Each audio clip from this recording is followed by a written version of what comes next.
What is up, everybody? Before this podcast begins, and I'm sorry to interrupt it, we just want to thank some of our sponsors because without them, we definitely would not be where we are today. Here are our sponsors: GK Calls, Migra Ammunition, Mouillee Waterfowl Festival, Gator Decoys, Flipping Bird Apparel, Firebolt Game Calls, Gibraltar Duck Hunters Association. So again, I am sorry for interrupting the podcast, but again, without these amazing companies and organizations, we would not be where we are today. So I hope you guys enjoy this week's podcast, and here you go.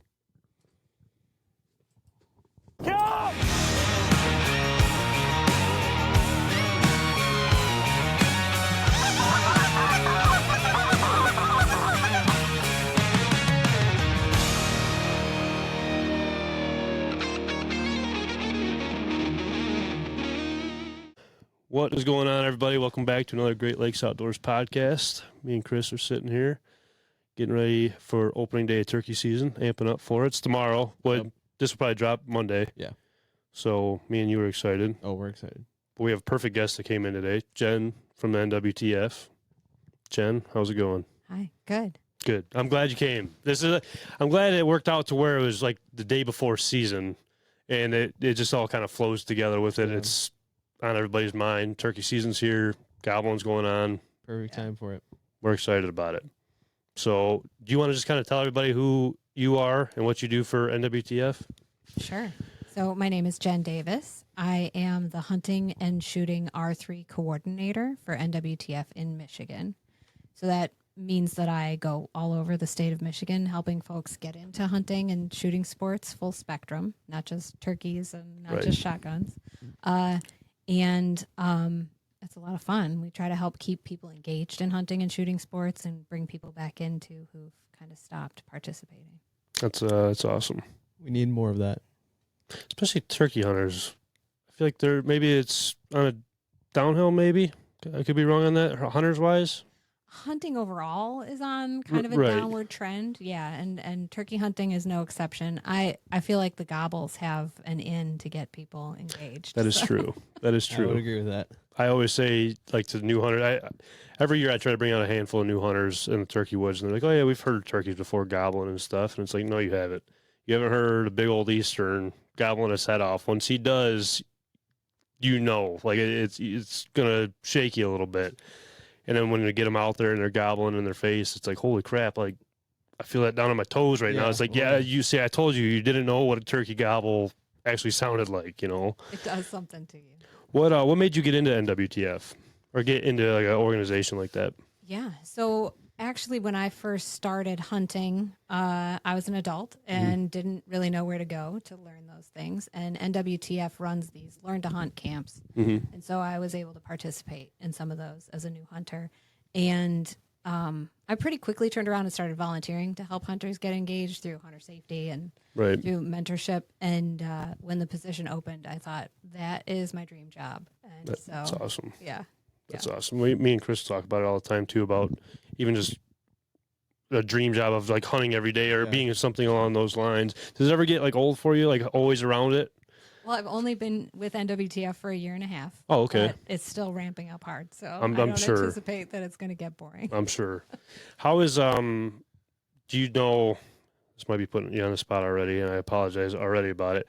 How are the numbers looking this year? Do you know for turkey-wise, like the hatch last year? So, the research on the number of turkeys in the population in Michigan is upcoming. So we are really putting more funding and concentration into getting solid counts on those. Right now we're relying real heavily on the brood surveys, and we could use some more participation in those. I think getting people to be more involved. Yeah, to get more cool involved. To do though.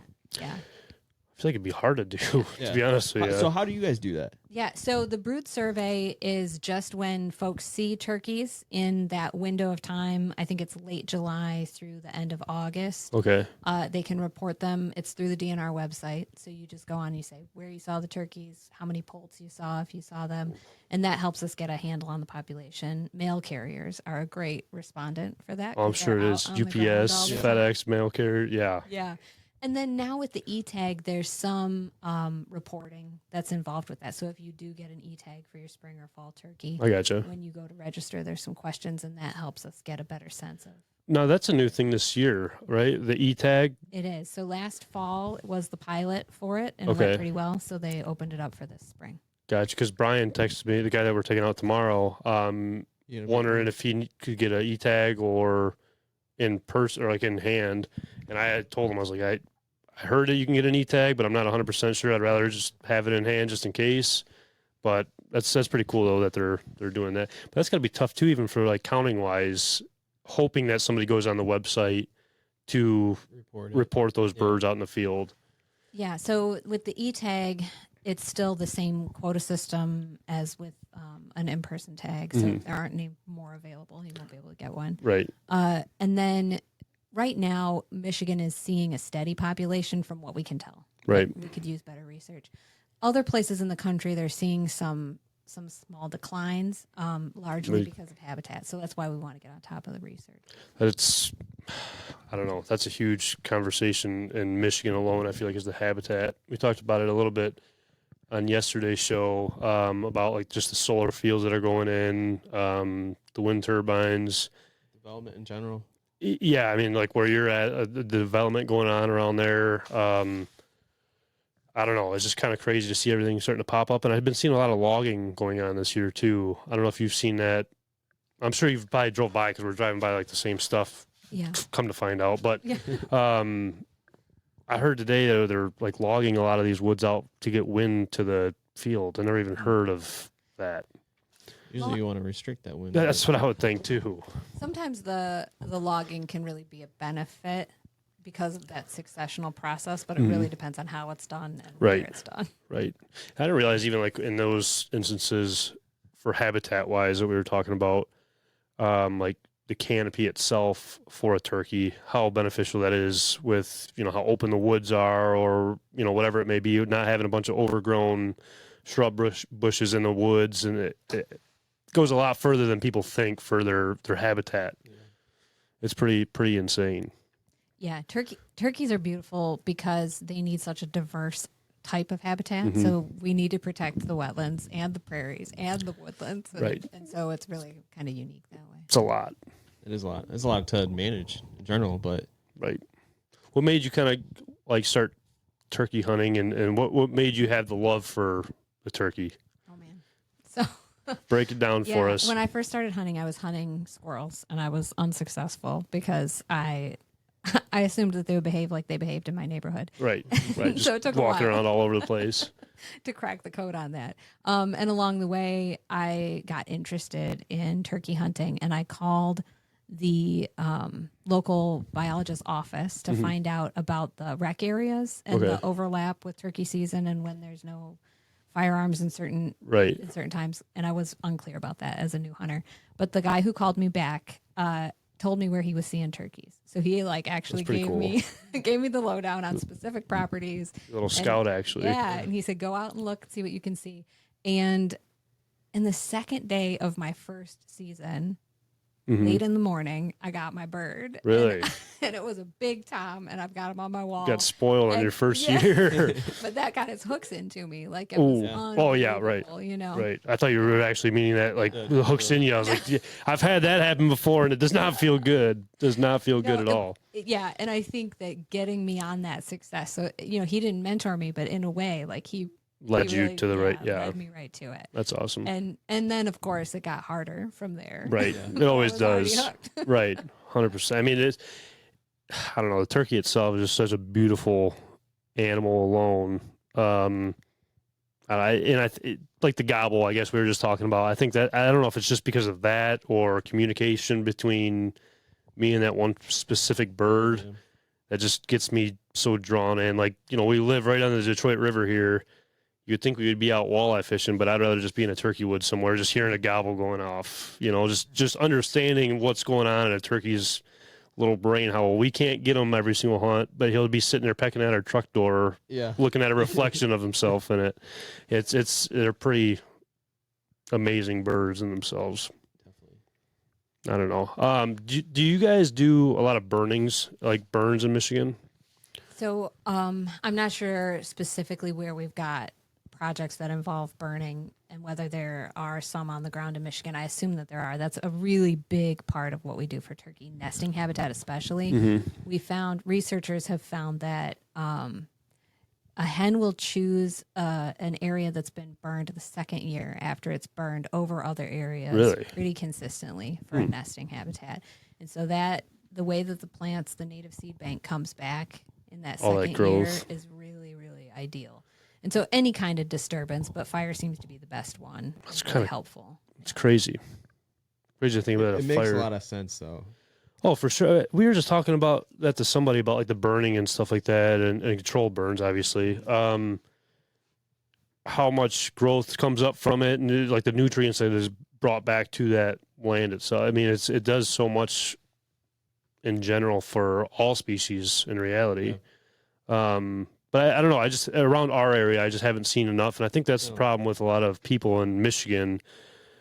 We talked about it a little bit before the show. Not a lot of people see the NWTF in this state compared to other states, or they go on YouTube and see all these guys talking about down south states that are having these big operations going on in their turkey woods, so it's hard for people to, I guess, in a sense, I don't want to say back it, but with not seeing progression, I guess. Yeah, they don't know, and it's not exposed enough to them, which I guess that'd probably be a hard thing for you guys to keep them involved. Yeah, so the main reason I think that it's not as visible what we're doing is because of how integrated with partnerships we are. So we work really closely with the U.S. Fish and Wildlife Service, with the Michigan Department of Natural Resources, and even with local land conservancies or private landowners who want to improve that turkey habitat, especially if they can apply for grants. Right. So a lot of times the grant money that they can get, if we supply that matching dollar, then the person on the ground doing the work doesn't have to put in any funding, and we can really double up our money that way. I think in our most recent report, we were told that our money in the state of Michigan is working 23 to 1. So every $1 we put in, we're leveraging $23 through grant funding, and so we're really able to make a bigger impact that way. That's awesome. But and then our name isn't always splashed all over it, right? Which isn't always a bad thing. No. But I think it's just one of those things with having such a big name in the industry. That's just why people want to see it. Like I said, not that it's a bad thing that it's not, because none of us are in it to get our names out there. It's just for the animals themselves, right?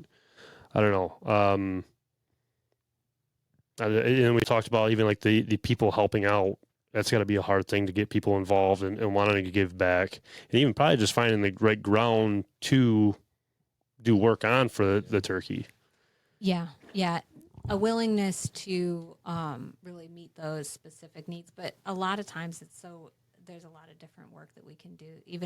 Even partnerships with Pheasants Forever, where the habitat that we're improving is targeted toward pheasants, it's also benefiting the turkey, and so that makes sense with the grass and stuff, with the nesting, and that makes sense. Do you want to just kind of touch on the nesting? What, like, we talked about the burning and stuff, but what is like the actual proper way? What am I looking for?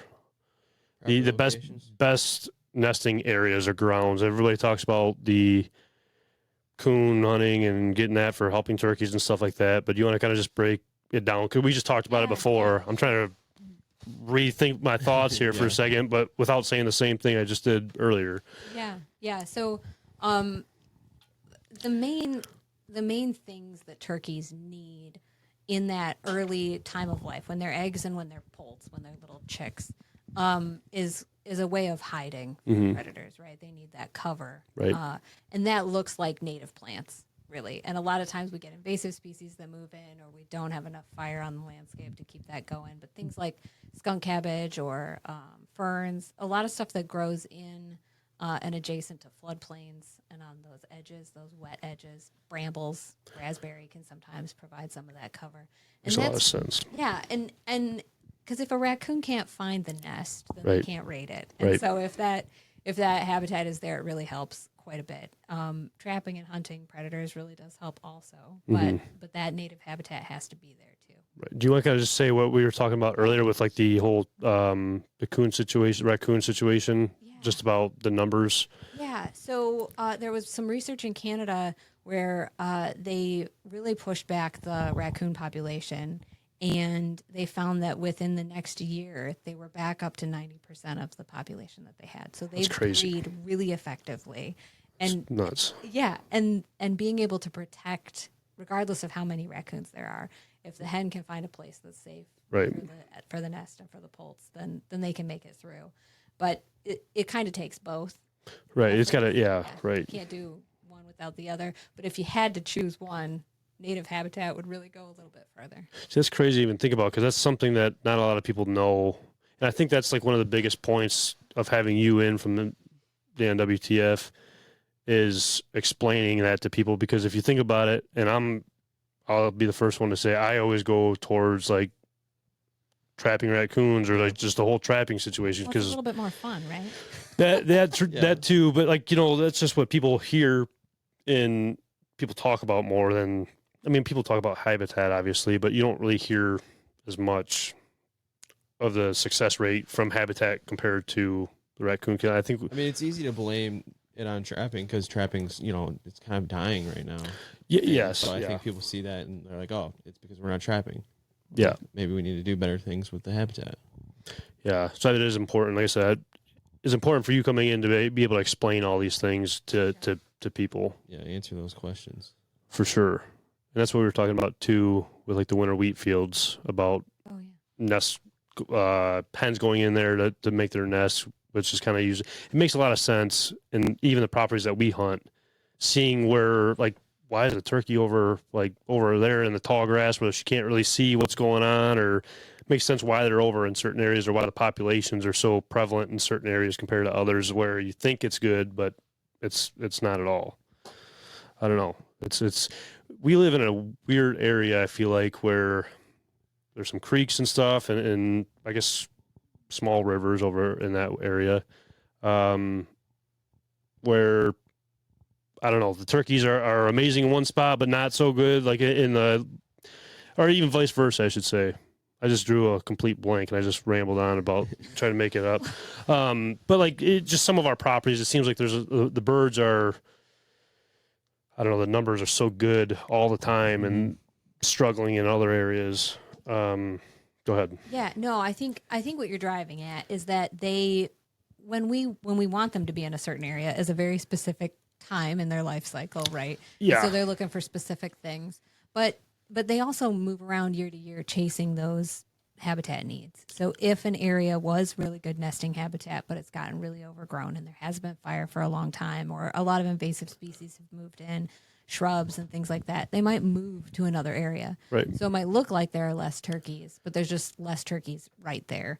And over time, that kind of pressure can squeeze on them, Right. and can push their numbers down. But yeah, if we're keeping an eye on it, I think we can kind of help improve that. I'm glad you picked that up, and I was able to like kind of catch me on that one for sure. Go ahead. No, go ahead. Speaking about nesting, do you know like the success rate, like from when she starts laying and everything like that? Oh gosh, I did know, and now I can't remember when you ask me. I want to say they don't start incubating their nest until they have somewhere between 10 and 14 eggs. And so if her nest doesn't get raided, the soonest that she'll be incubating that is 10 days after she's started the breeding season. And then it's going to take, I think, about 28 days for them to hatch. And so she has to leave to eat every single day. And so those eggs are not being, watched over during that time. And then once the poults are hatched, I think it takes another almost a month before they're able to fly. So they're on the ground, not able to roost in a tree. And so I want to say it's around 3 turkeys that are recruiting from that nest on average. But don't Quote. I got you. We got you. Don't We got hold you. me to that number. We got you. Yeah. That's why is it? I mean, I kind of know why with like the whole eating situation, but it always seems like even later in the year, the hens that are even have nests are still like around those toms, and the toms just can't let them go. And later in the year, obviously, they're going back to the nest, and it seems like later it's easier to kill those or harvest those turkeys because, you know, like I said, the hens are on the nest. But it just is a tom kind of keeping that bird from going back all the time, or is it the hen just isn't going back to the nest right away? So the hen is gonna while she's making her nest, basically during the breeding season, she's gonna be eating a ton in order to get enough protein to make those eggs, and then breeding. And so once she's been bred, she'll go to the nest and lay her egg, but she's not gonna hang out there. She's gonna go off and feed, but she's also not interested in mating again, probably until tomorrow. And so the population of hens and the age class of the hens affects both how often they're looking, you know, how much they're occupying those toms in the area, and how good they are at making their nest. A new hen, a Jenny, is going to make a nest in a terrible place and probably She doesn't know the first year. Right. Yeah. That was my next question: is if like a yearling, like a Jenny, would be able to nest the first year, like waterfowl. Obviously, like, I think it's like first 2 or 3 years, possibly. Don't quote me on that.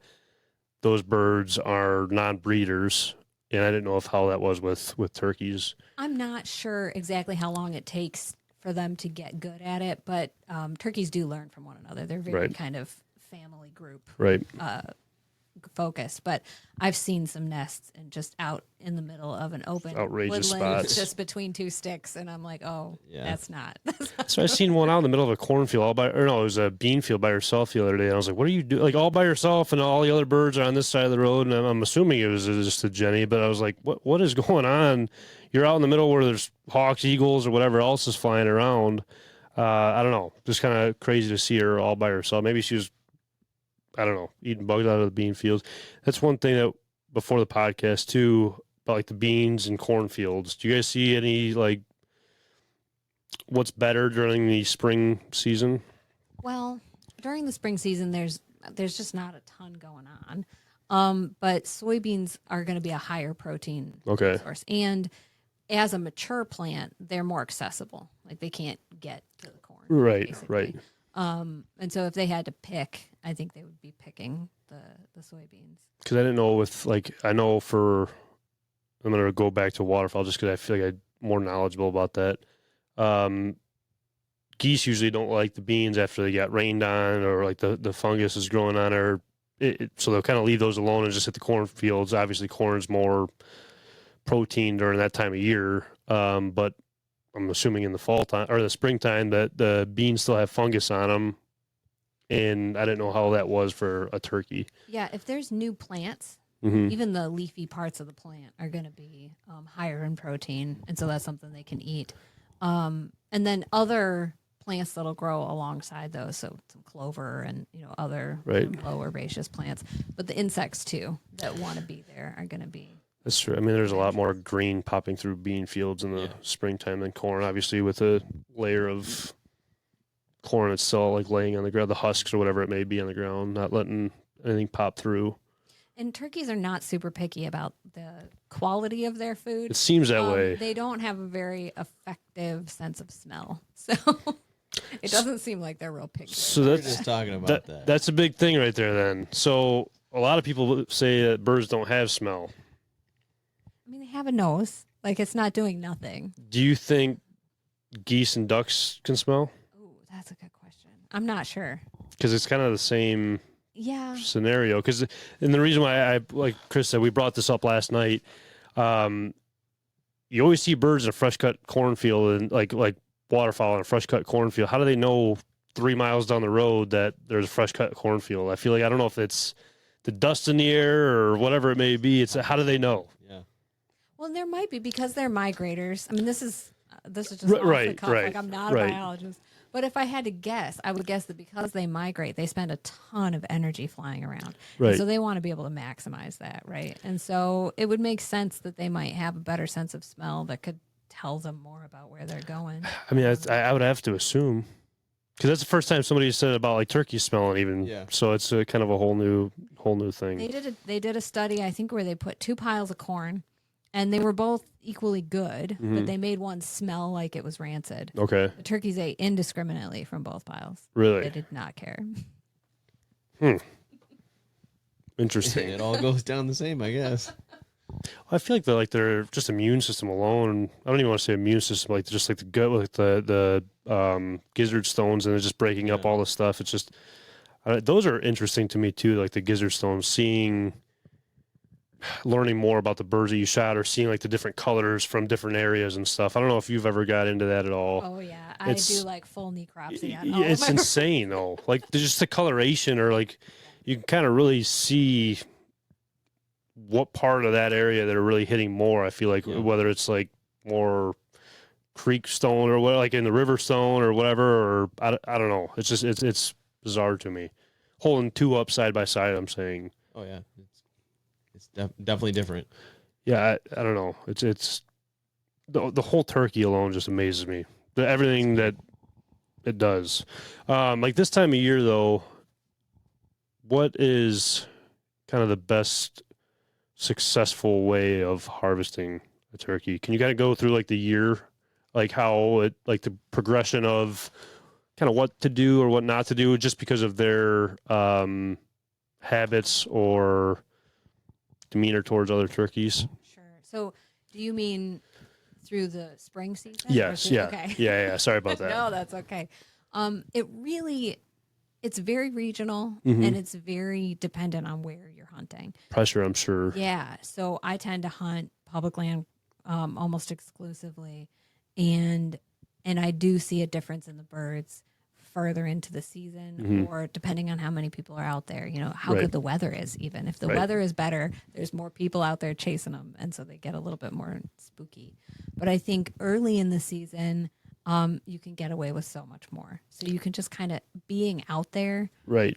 practicing your calls a little bit, taking your cheaper decoys, Getting the out. confidence up in yourself and As long as you don't move, you know. right. I think that's obviously for new hunters always The most movement. difficult part is staying still. Yeah. It's hard. That's why we put the pop-up blinds out. Yeah. Like just so you jump around, do jumping jacks, whatever you got to do, just you're good. But if we're out of this blind, don't even breathe. Like just sit there and don't even blink. That's the hardest part. I mean, they're so excited. They want to turn. They want to see the bird. Yeah. It's hard to get them just When you stay hear calm. something behind you, you want to look back, but no, you can't. Yeah, that one stick cracking Yeah. behind you and you're just turning around real quick. It's tough. Yeah, and so the toms are going to be keeping an eye on where those hens are. Mhm. They're going to probably have their dominance well established within their pack, Right. and be real consistent. So they'll be roosting near their hens, and they'll be able to find them first thing in the morning. So if you want to get them first thing in the morning, you got to really be right there, Right. and be pretty aggressive about it. So my kind of hack, my giveaway for the early season is you might want to go out a little later in the day. That's a good point. Keep a longer day, or go out, sleep in a little. And That's you a might good point. be able to pick off some birds who are, all the hens have already taken off to nest. And That's because a lot of time it is difficult, in my opinion, to get a bird fired up in the afternoon or like later in the morning. Because like that 9:30 hits, I'm tired. I want to go back. I want to take a nap, and I want to be done. But once you get a bird fired up at that time, it's pretty game on. Like you have a very good chance of harvesting that bird. But then obviously, well, what happens further into the season? yeah, so once you get into the season a little bit, and some of the toms have been taken out, Mm-hmm. there becomes this kind of free for all that happens with the male groups of turkeys. Right. So the jakes and the less dominant toms are kind of vying for that spot. Mm-hmm. And so you can play to that a little bit more. You can bring out, some bigger jake decoys and maybe hope for a fight. You do have to be careful if you're in real pressured areas, or if you're interested in harvesting a jake, you could chase him away if Right. you've got some bigger decoys. And that I've done that before. I'm just out there for my freezer. Right, I don't right. need a trophy tom, but You already got it your first or your second day of ever hunting, so you're good. when you see him peek up over the hill and see your decoys and then go running, Right. you know that. Right. Yeah. That's a big thing that I kind of really started getting into or learning more about it later in the year when the jakes, well, two things really. When the jakes are teaming up, and then just that one dominant Tom's still there, and he just takes off because there's 10 different jakes, and that's when I kind of slowly start drifting away from the jake decoy, maybe just using a Tom decoy out there instead. I feel like a jake decoy in the beginning of the year, I find more success that way, and I could be backwards on that, but that's just kind of what I see. Yeah, I think it's really like because not all jake decoys are created equal. Right. So I think you get more latitude in whatever you want to do early in the season. Mm-hmm. But if you have a bigger decoy, you can scare off more birds. And so Right. it's it depends on if you're wanting a specific bird or Right. any bird Right. to come in. It gets tricky because then I wanted to bring up even like the pecking order. Like all year, these birds are like having their pyramid scheme, I guess. The one dominant Tom, one dominant hen. And I heard a little bit about it, and maybe you could touch on it a little bit. If you take that dominant bird out of the flock, like first day, it messes up the whole system, and the birds are kind of just, they don't know what to do. Is that like, how does that work? So from what we can tell, it looks like it does cause quite a bit of shakeup Mm-hmm. in what's going on. And they don't, because they spend all year kind of figuring that out Right. and learning from one another and from fighting, it does take some time to reestablish that. And because you get that kind of free for all, you can get some birds that will respond a little bit more okay. to what's going on. The younger birds will be more afraid because they've been in more fights. If they're in a pack, That they'll makes probably sense. come in, Right. but they'll be a little bit more jumpy.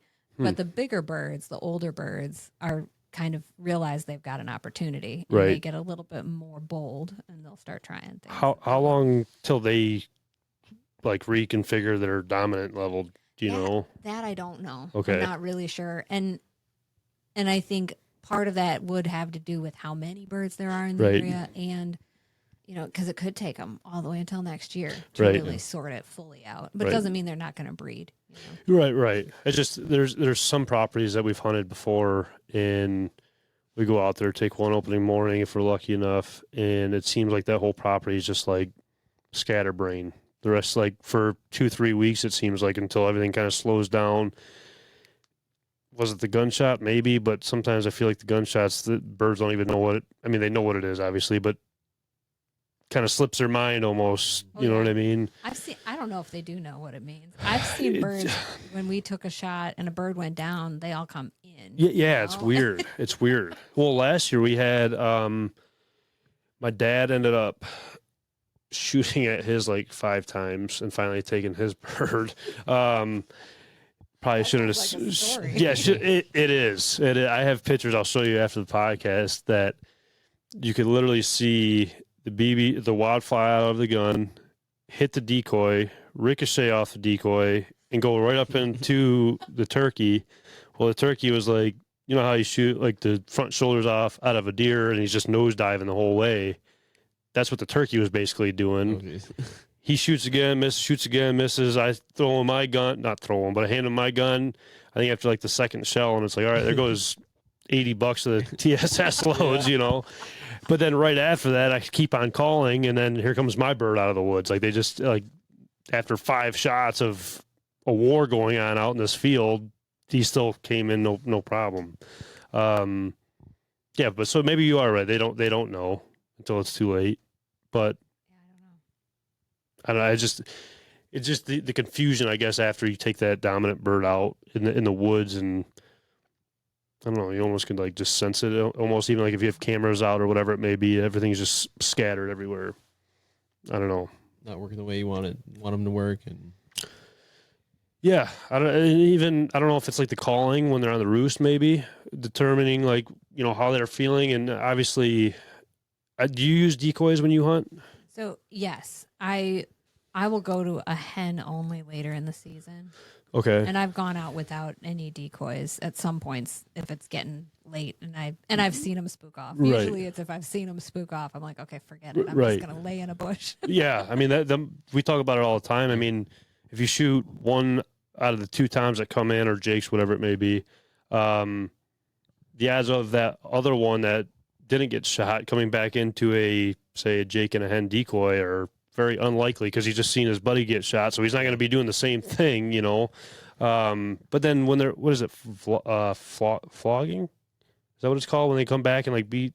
Oh yeah, yeah. Are they really scared of the shot, or are they going to still come into those decoys after still because they don't know what's going on? They're attacking the one that's down, almost like a chicken, right? That's why they do that. Yeah, I really think it's hormones. Like their hormones are so Amped high. up. Yeah. And I think if they're coming in, Mm-hmm. they're more cautious. Like they're not as fired up. Usually by the time they come into your decoys, they've decided that either they're going to fight or they're going to screw. Right. And they're like Right. going, they're fired up. That makes If they're sense. just kind of poking around, then That makes sense. their brain's working still. Yeah, right. It's the right head. Yeah, that makes a lot of sense. I don't know. There's so many like just questions about like, the turkey itself and why they do this, why they do that. I guess for you teaching new hunters and stuff, what is the biggest thing besides like movement that you teach people to look for? So we spend a lot of time talking about scouting Mm-hmm. and making sure that you are putting time in, boots on the ground, that you're, spending time looking at images, maps, that kind of thing, Right. but also getting on the ground and that you're hunting where you're pretty confident that there are birds. Right. And confidence really goes a long way to how long you can sit. Yeah, for sure. Yeah, for sure. Yeah. And so, we show them a lot of prints and tracks. We show them, scratching, What to and look dust for. baths and how to find a roost tree, but also the scat and knowing the difference between the male and female Right. scat and the confidence it can give you that there are male birds there. That's that's huge. Yep.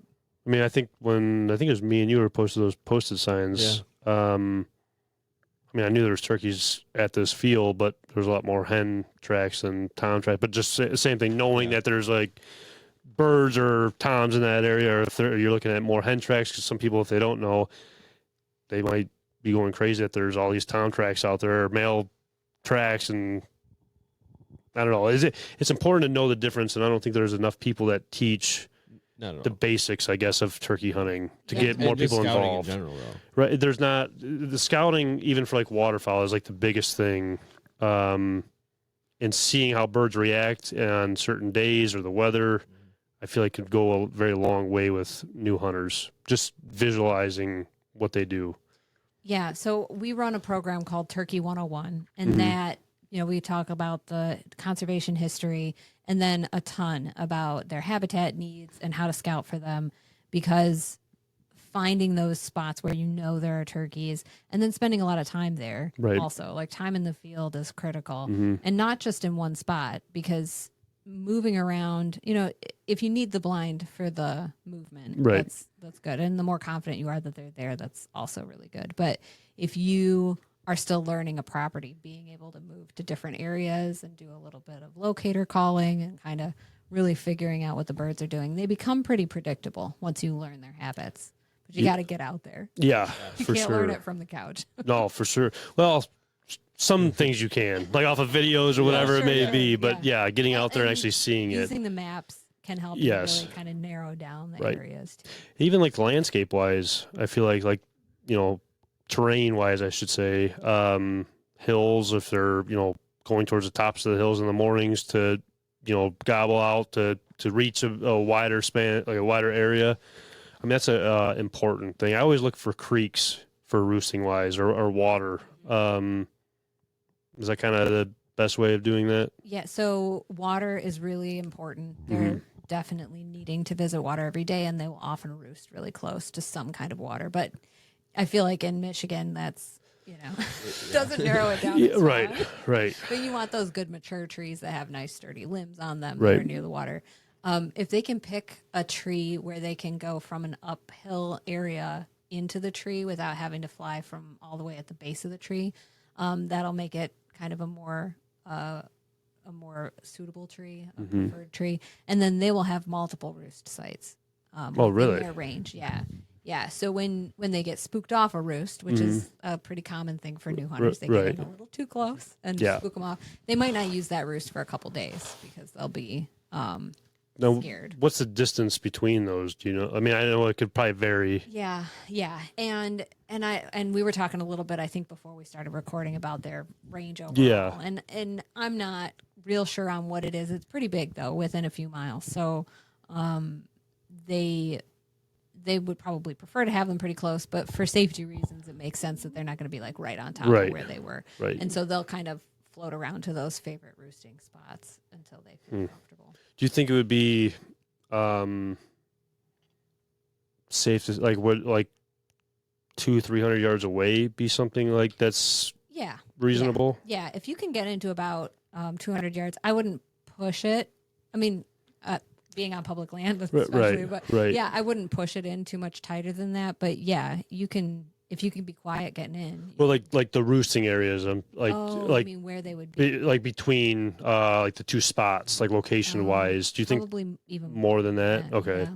And I only asked that because we were on one piece of property that we had and seen a bunch of scat all over the ground, and you could really tell that they were, I mean, there's perfect limbs and there was a creek there.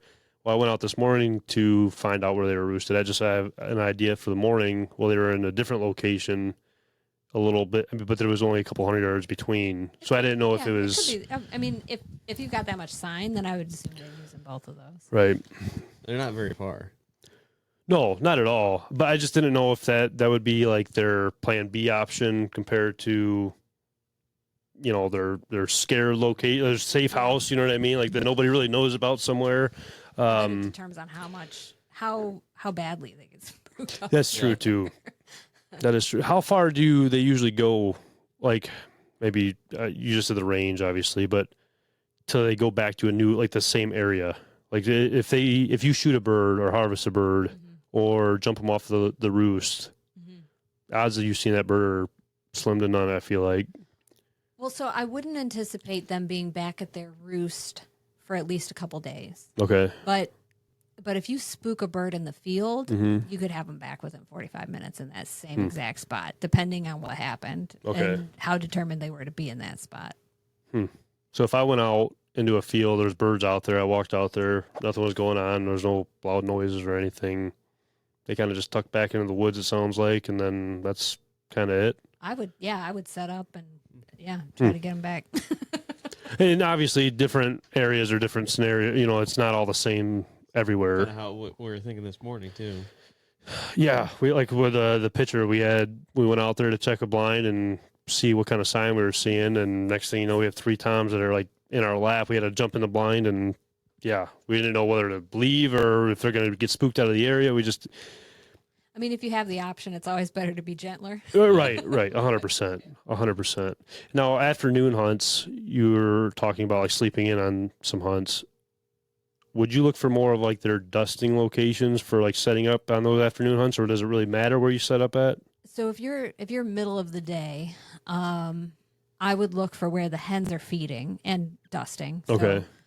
If you know that there's a good insect population, or you know you've seen hens there, or you've got those dusting spots are great. Right. And especially if you've got a little intermittent rain, if you can get out there right as that rain is I feel like they're fired up. lifting up, yeah, they come out, they shake off. I feel like that's a big thing.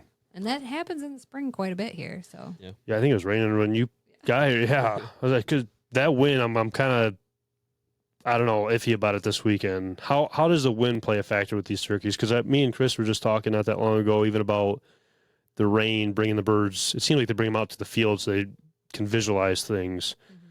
Wind, I feel like they don't really like to be out in the field, but I could be wrong on that. the wind is so tricky because they're so vocal and so sound focused, and you're trying to call them, that the wind wreaks havoc on that. Right. I think sometimes they want to get out a little bit into the fields if it's not super cold so that they can hear. But then if they're getting blown around and it's affecting their ability to move around or to stay warm, then they're going to tuck into a low-lying area or a protected area. So if it's a warmer day out, they might be out in the fields even though it's windy. Yeah. Okay, because I didn't know how it was with like the toms, like if it was messing with their tail fans when they're strutting out in the fields, if the wind was blowing a certain way. I don't know. I just didn't know how that affected them. Yeah, and if it was like gusty, gale forces, I think they're probably going to Talk up. Right. I think anybody would. Yeah, right. Now with the rain scenario, what about the rain?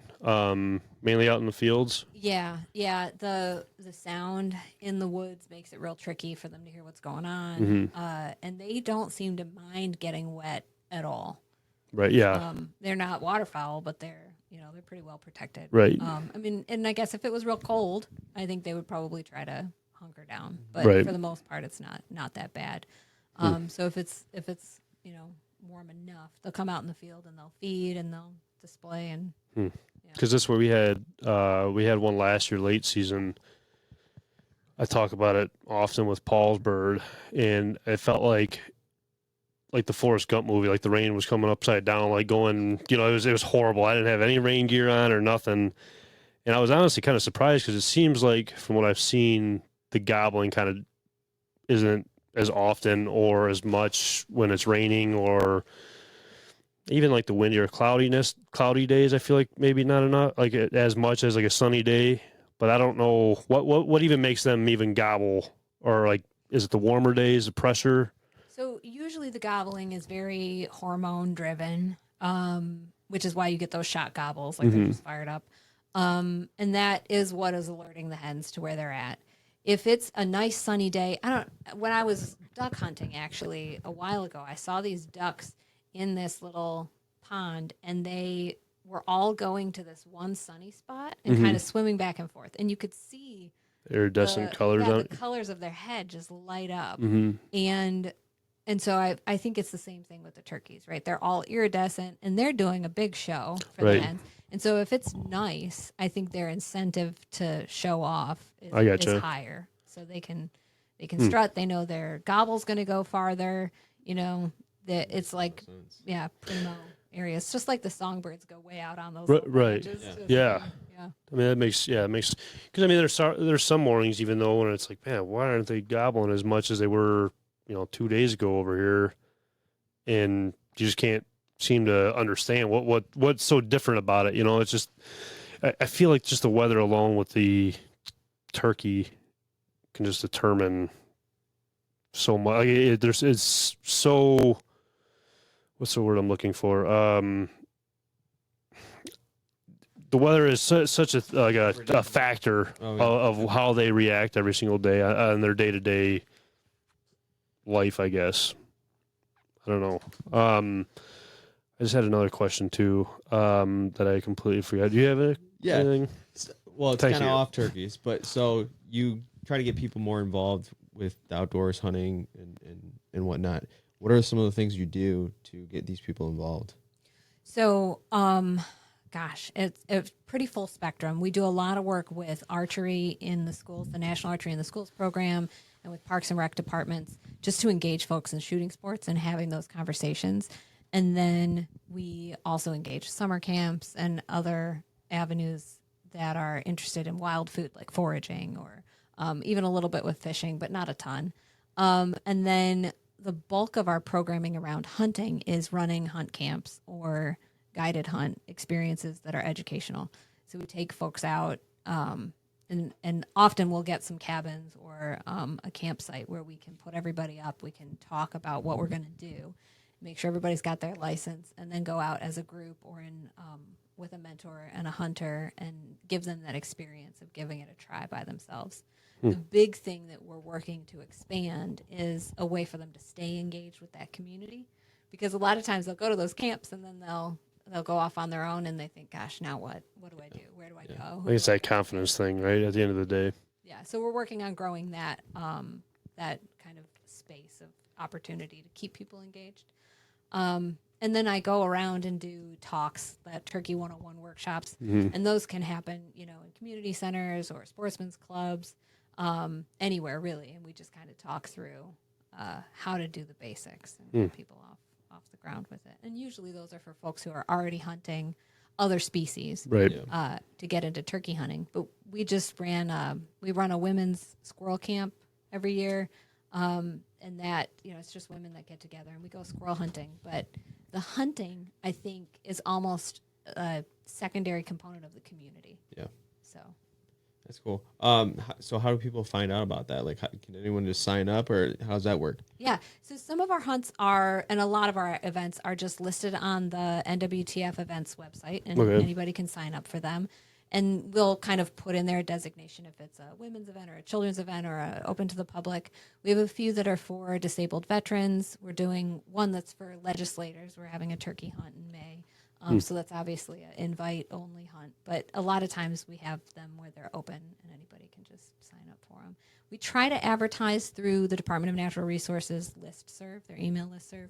But there are a lot of programs that they're advertising, so we can't always get in on that one. Yeah. And I think that's really important that we talk about that and touch on that, because we need more people. We need more people involved and keep them involved. Yeah, getting the numbers up, getting back to where I guess it once was to an extent. If you have the option, I would love to give you my contact information. Yeah, and sure. my web address, and you can Yeah, for sure. We'll have this all on there as well. At the end, we'll have you shout, put your number or email or website, whatever it is on there. How do more people get involved with it? What can people do to help your goal or everybody's goal at the end of the day? But yeah. The number one thing is to take someone with you. mm-hmm. So whenever you're going out, if you're going to the range to pattern your shotgun, Right. ask around and see if there's anybody else that you know who's maybe new or a kid or somebody who might be interested in going with you, even if they don't want to pattern their own shotgun, just to show them what it's like. But if you're going out hunting by yourself, see if there's a friend who wants to come along. And so that, on that sort of grassroots level, I think that's the biggest way to increase the number of hunters. Right. But in order to help efforts like what we're doing and other organizations that are doing R3 as well, finding one that's doing something you enjoy and volunteering to help out with those hunts goes a really long way to helping make them happen. And sharing them. You see them on Instagram or Right. Facebook or whatever, Right. just repost it. That helps a lot too. That's a hard thing. Like we talked about it before already, but just getting more people involved and how we can do that. I mean, it's the biggest question. Everybody wants to complain about numbers or whatever it may be, but don't want to put like the work in. They don't want to take that extra step. But you can take small steps too, Right, and I don't think people understand that. I don't think people understand that. You don't have to leap into the whole thing. Yeah, you don't have to be in it full bore. Everybody knows that. Everybody's got a life. They got stuff they got to do throughout the day or throughout the year, obviously. And I don't know. It's just one of those things where hopefully on here we can show people that and tell more people about it. Definitely. I mean, look at what we do with Gibraltar Duck Hunters Association. Bringing all those kids out to duck hunt, and you sign up and go. You're gonna get quite a few things just to get yourself involved in the hunting. Right. That's one thing we do. So with Gibraltar Duck Hunters Association, each kid gets 12 decoys, a blind bag, a call, so they can keep on going. And it's really cool. And it's all free to the kid. That's awesome. That's fantastic. It's awesome just giving back. Yeah. Seeing that. Do you find that parents engage with those events as well, that they're interested in keeping the kids in it? I It's think tough. That's really tough because there are some parents that are really they're already doing it. There are some parents that they don't do it and they don't know anything about it, and I think it's kind of hard for those parents to ask for help. Yeah. We're there to help any way we can. And, I mean, you've taken out quite a few kids and stuff. Yeah. It's hard, I feel like, to put it in their face, kind of like to make them interested in something that they're not even interested in themselves, to maybe get their kid into it.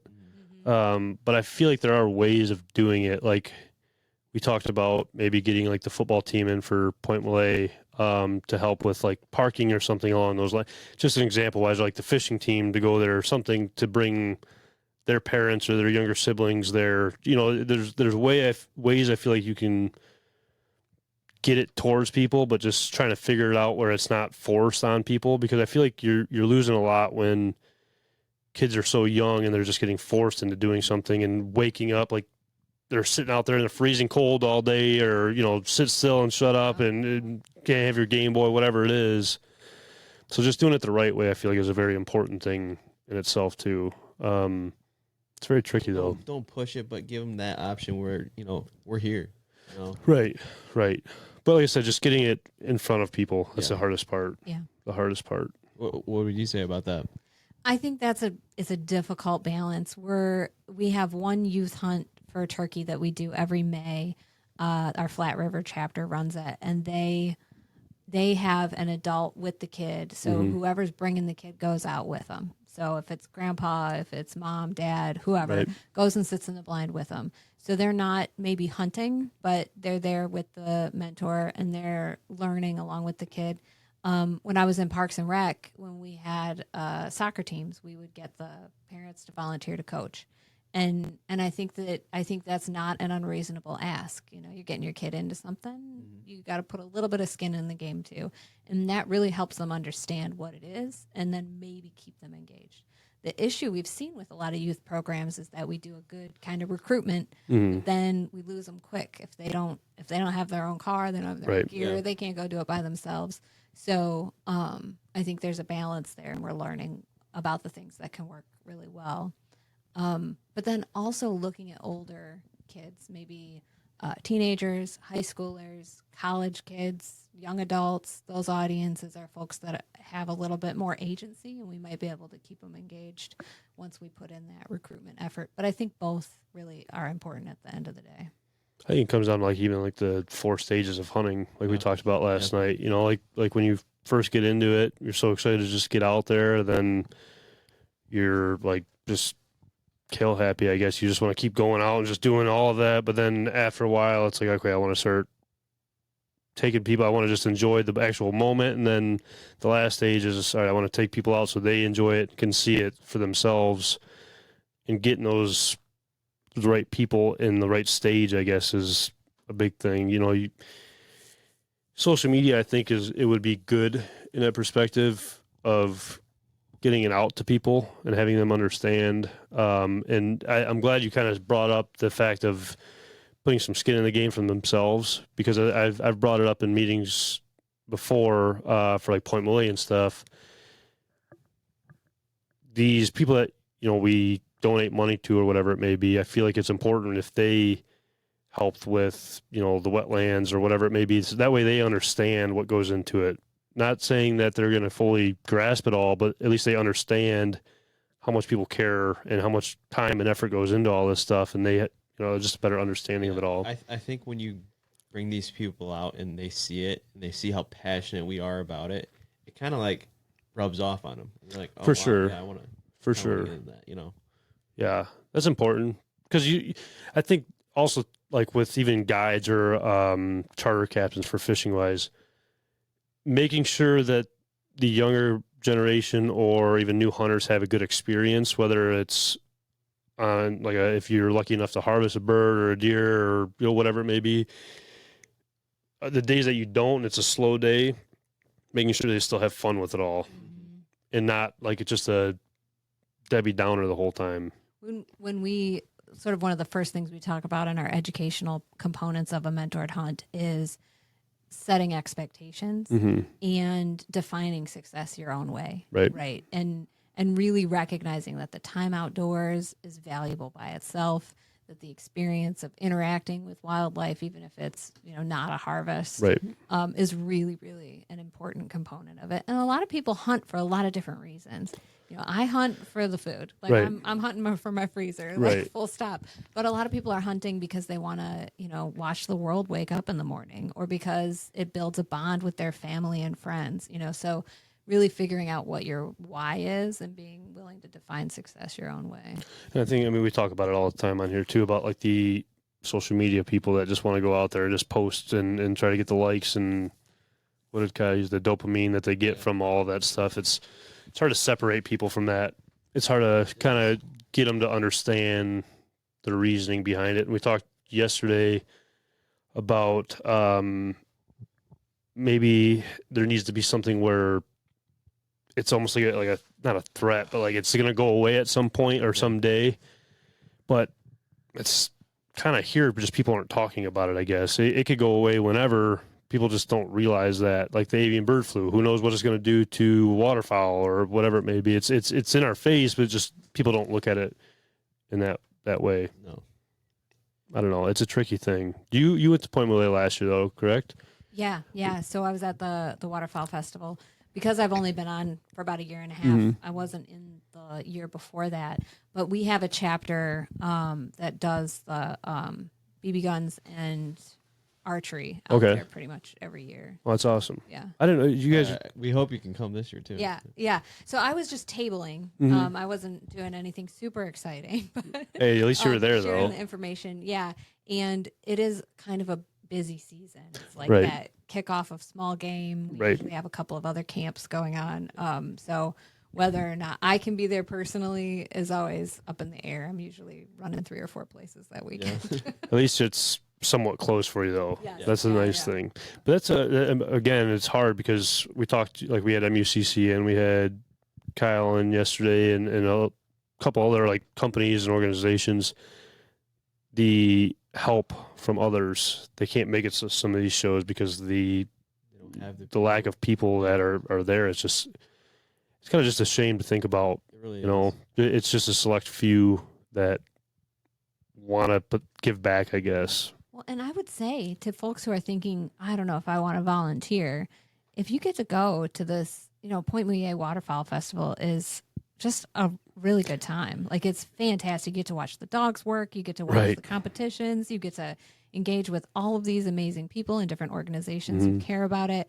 And if you were to table for an organization, you don't have to be chained to the table. Right, I guess every right. organization has their own rules, but you don't have to be chained to the table. You Right. could just come out, represent, and then have a good time. It's it's And not a that's- terrible volunteer gig. No, I mean, really not. Yeah. that's my biggest thing is like when I do these shows and stuff, it's like just going there and talking to people. Like that's what I love like about it, like hearing stories, whether it's like, okay, that guy was full of BS or not. Yeah. Well, that's a whole different thing. But still, it's like just the stories and the laughs and stuff that you get from those kind of things that people just go to these shows, walk around, all right, I'm getting out of there. Like take a second, like talk to people. It's a good time.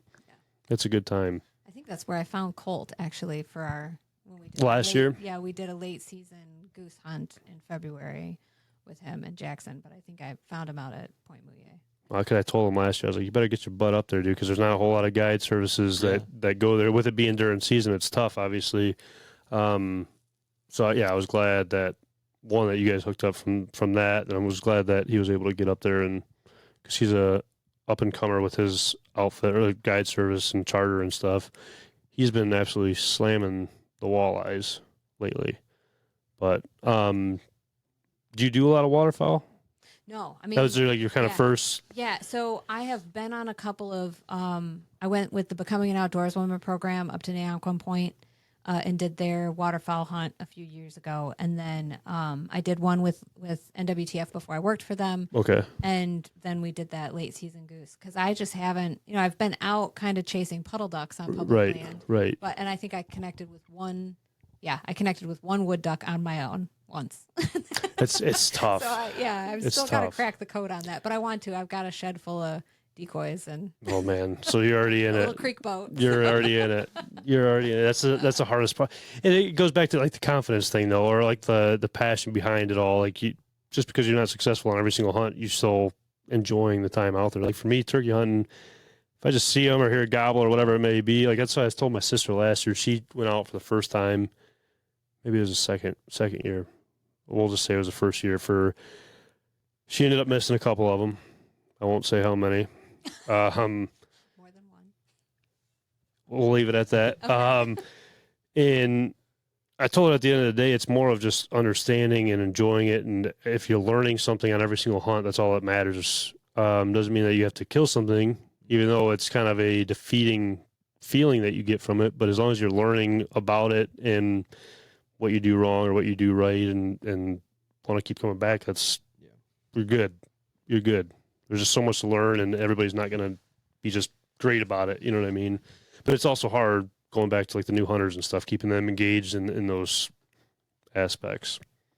How can people get more involved with NWTF? What can they do? What would you guys like to see from people? So, gosh, that's a big question. There are many different ways that I think that we could we could connect with folks. We found that partnership with other organizations has been really awesome. Anybody who wants to volunteer for any of our events, I'd be happy to send them a list of what we've got upcoming and ways that they could support us. Because there are, I mean, having folks on the ground who are willing to help with the work is really critical. But we've been partnering with other hunting organizations like Pheasants Forever, but also working with organizations that might not realize that they've got a similar stake in what we're doing. So like land conservancies, parks and rec departments, and that sort of thing. If folks are engaged in conservation work, in wildlife, in getting folks outdoors, connecting with us is really beneficial for both of us because we can invest financial resources and some of our volunteer hours, and we can sort of uplift both of our missions at the same time. When I look at other states and what they're doing in this kind of R3 space, this like recruitment space, in Arizona, for example, they have the Outdoor Skills Academy, and they all work together. You know, all these conservation organizations come together. They take their hats with their logos and turn them around backwards because they're all working to get more folks into the outdoors together.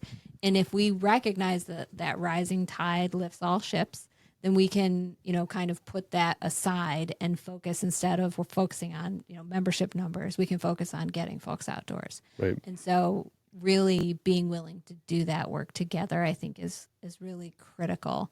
And so I would say that if you are already engaged with an organization, find out what they're doing, reach out to other organizations, reach out to NWTF. We're happy to have those conversations and work together, because I think everybody is facing a little bit of a volunteer shortage. Yeah, for sure. Yeah. Do you think it's like for getting new people involved in the outdoors and in the hunting world, the lack of ground that they can get to?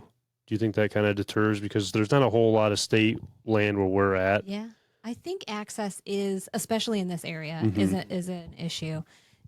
I think the really beautiful thing, though, about especially Southeast Michigan is that there are a lot of people, and there are a lot of people who are interested in getting outdoors in new ways, even in hunting and trapping and that kind of thing, who just haven't been asked.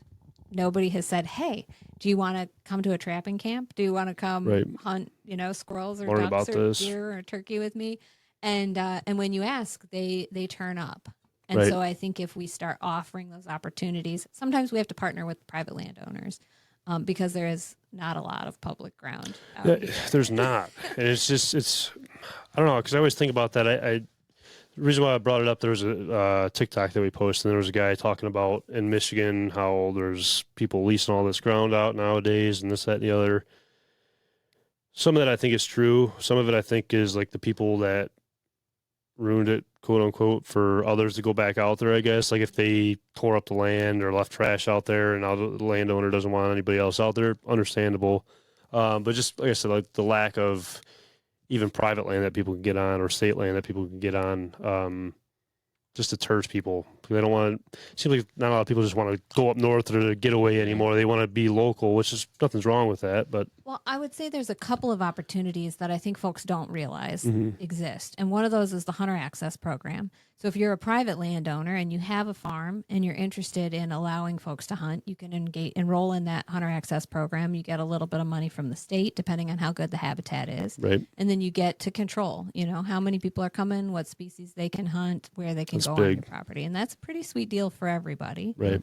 And then also there are some parks and rec departments and cities and municipalities who recognize, especially for deer, that they have too many and they need some help. And so there are some archery seasons at some of the, like in Oakland County parks, I think has an area. Be a draw, right? Is it a draw? I don't think that one's a draw. I think there's pretty limited location where you can go, and there's some rules about your blind and setup and labeling and that kind of thing. But it is an opportunity that I think folks aren't aware of. And I think there are conversations happening about areas that had historically been open that closed down and are maybe going to open again. I'm not going to kind of name any areas, but in this region. So I think those are good things to keep an eye on. I think people recognize that access is an issue. And so I guess as long as it's getting recognized. Yeah. You had something to say. I could see it. I thought that was really good that she said that because a lot of people aren't aware of that. And I mean, we were just talking about that yesterday. Yeah, for sure. I mean, it's almost like scouting, right? Yeah. Not enough people do like the backbone work. They don't do enough research into it all. They just kind of wanted to go to the worst option and just, say the worst things about this when they don't know, like they had those opportunities.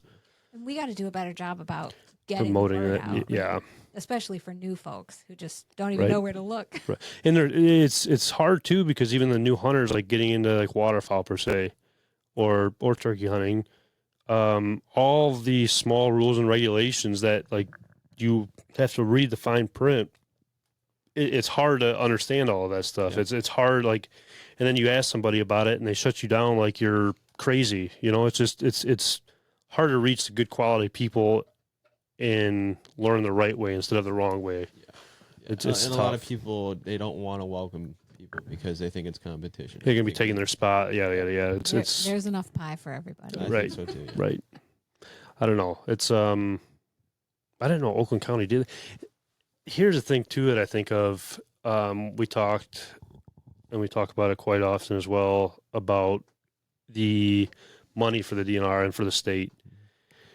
It's almost one of those things where in those locations where they're kind of iffy on the border of letting people maybe bow hunt or whatever it may be for deer or anything, making that a draw situation where they can bring in money and also allow hunters to go in there, and maybe they have to go through a test or something where there's organizations like NWTF or other bigger organizations in the state that can fund it or help get their names out there at the same time. I think people will be more than willing to pay for that. Oh yeah, I mean look at the crane situation. Yeah. I would give $100 for a chance to draw. Okay. I mean, it's nuts. Well, I feel like you just opened up an opportunity for me to make a pitch about a new program. There we go. Okay, so There we go. there's a new nonprofit organization called the Hunt Michigan Collaborative. Mhm. I don't know if you've heard about I it. haven't. Or not. Okay. Their biggest new program is in partnership with the National Deer Association and others to do something called the Farm Tour, which is it's more of a deer damage program than a hunting program per se. But it gives opportunities to folks who don't have access to land for a location to go and hunt deer. The blinds are set in specific locations, and hunters have to farmers have to opt in, and say this is where I want to, have Right. folks. And then the hunters in the blinds are filling damage tags, so they're only hunting antlerless deer. If extra deer are taken off of the property that the hunters don't want, then they're donated through the Hunters Feeding the Hungry program. And we had a pilot year last fall that was really pretty successful. Most of the farms have been sort of in the thumb area, but we're expanding. There's been a partnership with the Soybean Council to get the word out to farmers, and then invitations for folks to be leaders on the program. It's not a mentored program, and there is a fee to get into one of the blinds. But It's good though. I mean, yeah, to and- give back wise, yeah, it's important. And so we're also looking to do a pilot one turkey season this fall on a farm. And so it also sort of houses a calendar of all the different programs that are happening to get people into Right. hunting and shooting sports on their website. So the goal is to kind of expand it as an umbrella to help New hunters partner and different things. But yeah. that access issue is being seen and worked on, and it's still kind of growing, up and coming. But right. yeah, keep your eyes open for it. That's a thing where like the research and looking up stuff, and you started talking about farm tour. I don't know if you're talking about like the Luke Bryan concert where they do out in like the middle of the farm. Right. I know one area specifically by you. I think it'd be just north of you. One of like the biggest farms. I'm not going to say the name, but like the biggest farm in that area. It's a pizza. Oh yeah. That farm there. Little Cowflow. Yeah, they have like a crazy number of deer. Like the population up there is insane. I think the farmer killed on a nuisance permit like 100 and something deer, 170 something deer. I could be way even off on that because I could be one of our farmers said I am way off on that. He said around the 300 mark. And it didn't even make like a dent in that area. It's just all the housing and stuff is bringing all these animals into one location, and it's really doing.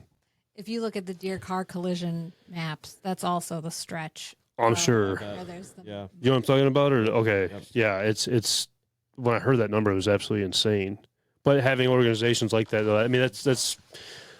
I don't know why more people don't talk about that. I guess. I mean, I guess obviously they don't know about it, but I think people need to talk about it more. That's interesting. Interesting. It's good to hear stuff happening in the right direction too. That's awesome. What is one of the biggest things for someone that owns some property, has a little bit of turkey, like the population's iffy? What's the biggest thing that they could do to help the turkey population on their own property? Like, is there like a burn that they could do, or like what would be their best route? So I would say reach out to the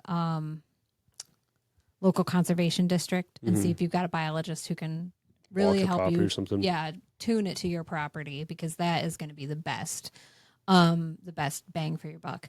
But ultimately, trying to figure out if you've got what invasive species you've got coming on your property, especially if they're shrubby. They're going to cause a lot of problems. And so whether you contract somebody to help cut those out and herbicide them or do a burn, getting those out of there is really, really, really critical. Burning is, if you can do a controlled burn, that really will often help a lot of areas, especially in this region. But then assessing what native plants will do well in your area. Right. Native food crops like some mast plants, but also those pollinators habitat that will kind of bring in the insect population for those turkeys young and turkeys. Right. Yeah. I guess I never even really thought of it either with like the pheasants and stuff, how similar they could be to help the turkey population. I don't know. I'd never really put two and two together, I guess. I don't know. You got anything? I could keep on going with turkey questions, honestly. Do you have any questions for us? I know I'm kind of putting you on the spot for that. I don't know if I do. Which is fine. Is there something that you feel like we're not telling new hunters when they're coming in that we should be giving them, that critical piece of information? I don't think new hunters aren't getting told stuff. I think they're getting nervous to ask the right people, or they don't know who the right people are. Let's use like a middle school kid. They got their own little cliques and stuff, right? So if they go out hunting with this group of guys for the first time and they do it this way, which is completely wrong and illegal, that's all they know, right? So it's like one of those things where finding the right people and the patient person to be able to explain the small detailed things. So maybe an education campaign around responsible, ethical hunting. I would say that would be just be more welcoming about it, though. Like, there's a lot of people Sure. ask, and people just shut them down. I and need to be more welcoming about the whole situation. Yeah. that right there, though, I think, I don't know, unfortunately, if that's a winning thing, like something that you can't even win at. Yeah, that's true. I mean, it obviously starts at the younger generation and building them up, Sure. but you're also not going to always reach everybody. Yes. So it's like when I was playing baseball, it stuck with me. My coach said, like, you don't want to be the cancer on the team, and nobody really knows like what that means, right? But it's just that one cell or one person that they could spread the negativity to everybody on the whole team or outdoor industry. So without really reaching that widespread mass of people, I don't know if you can really beat that, but it would take the right person to teach the other people, I guess, to prolong the positivity of it all. I don't know. That's a widespread question in itself, though. Yeah. What do you think? Is your brain's turning? I don't know. I think from what you told us today, I think you've covered it. I think you guys are doing a great job. I don't know if I can think of anything. It's such a wide question. And But then, like you said, the hardest part is keeping the kids or new hunters involved. And I think that is too where the younger generation, they can't drive, or the single parent homes or whatever it may be, that they're too busy to drive them and do a lesson or something like that. I wonder if does NWTF do like online videos or tutorials in that aspect? Yeah, so we have at least NWTF Michigan. So we run some webinars on getting into hunting. Getting those out in front of people, I think, is something that we're working on. And then we nationally have an online learning network, but it's primarily for our volunteers and mentors. So training them in best practices and that sort of thing. But yeah. I feel like it's hard too, even like in Michigan alone, like we talked about the southern states, how turkey hunting is big up in Michigan, don't get me wrong, but it's not as big as in the culture doesn't run as deep like the South does. So getting new hunters involved, depending on the area you live in, it's difficult to reach those people, difficult to have those people understand. I don't know. It's all difficult at the end of the day. It really is. It's just tough. I think the biggest thing, we just all have to stick together and push all together. That's what it is. If we want this to keep going, everyone has to be together. Right. You were saying everybody lift up each other. That's important. Well, you have... I think I'm all set. I think I am too. I guess I can keep on going. Are you good? Good, yeah. Okay. Yeah. Where can people find you? You want to list your number or Sure. Yeah. So website? We're on Instagram and Facebook as NWTF_Michigan, or maybe Michigan_NWTF. I think it's _Michigan. I think opposite on both. But yeah, it's one of the two. Yep. Yeah. If you search that, you'll find us. I can be reached at jdavis@nwtf.net. That's my email address. It's pretty easy and pretty responsive there. But I'll share all my contact information with you. Okay. I'm happy to answer questions about anything related to hunting and shooting sports or turkey. It's important. Yeah. It's important for anybody to ask. And I'll say for anybody listening about being scared to ask a question. One, you just said you'd answer any questions to your knowledge, obviously. Just to reach out and to a biologist or just somebody and find out the answer that way, and just don't be scared to do it. Learn the right way, do the proper thing, give back. Reach out to us and we can put you in contact with Jen or one of the DNR people out here. And that's one of the nicest things I'll say with getting close to our local DNR officers out there. Being able to ask questions and having a response back and understanding and there are good people out there. There are good people. But Jen, I appreciate you coming in. I hope you had a good time here. Yeah, thanks for having me. This was fun. I'm glad we were able to express some of the new upcoming events and what you guys do for NWTF in Michigan. And I don't know. Good luck this season. Thanks, you too. I appreciate it. I'm crossing my fingers for tomorrow. I'm hopefully Brian will get his first bird, and I think he's going to be hooked. I think he will be too. He's pumped. Excuse me. Yeah. I think he's going to be absolutely hooked. But again, thank you. Thank you, Chris. Thank you, everybody, for tuning in on this week's Pete's podcast. Jeez, Pete. Had a hair in my throat.